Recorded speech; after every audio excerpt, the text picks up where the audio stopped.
Have you wondered that in Power BI sometimes some of the dashboards load super fast while some of the times they load like they go crazy, they don't load at all. One of the reasons can be what kind of schema are you using with Power BI. Now generally we talk about two kinds of schemas over here. One is the Star Schema and one is the Snowflake Schema. Let me explain you what exactly these are. Now imagine you go to a restaurant and you place an order to one particular waiter, and your friend goes to the same restaurant and she places an order to the second waiter. Both of these waiters go to the main chef that is preparing the dish. Now these waiters are similar to the dimension tables in the star schema, and the chef who is preparing the dish is your fact table. So that means there is one singular point, that is the fact table, which is connected to dimension tables directly. Okay, so this forms kind of a star kind of a diagram.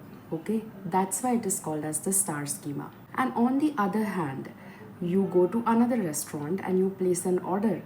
One of the waiter comes, he takes your order, he goes to the head waiter, he gives him that, okay, this table has given you this order. Then the head waiter goes to the manager, from the manager it goes to the chef. So there are intermediate tables which are involved. So it's just not that one dimension table which gets connected to the fact table. This dimension table is connected to other dimension tables.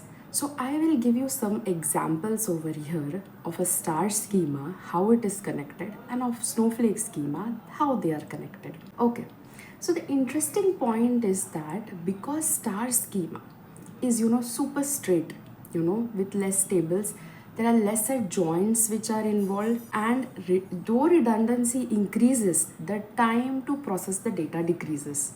And on the other hand, in snowflake schema, what happens is that it is kind of a normalized version of the star schema. So the redundancy decreases. However, the time taken to query the data increases. And though we don't realize it as much because Power BI has evolved, and most of the times we don't realize that how much of resources are being used during snowflake schema, it is kind of recommended that if you can, you generally go for a star schema in Power BI. And if there is no way that you can actually deal with a star schema in Power BI, then 100% you have to go for a snowflake schema. So this is how in Power BI we can decide whether to go for star or whether to go for a snowflake schema. So if you want such tips and tricks, stay tuned, and welcome to my channel, that is Simplify with Swapna. Thank you.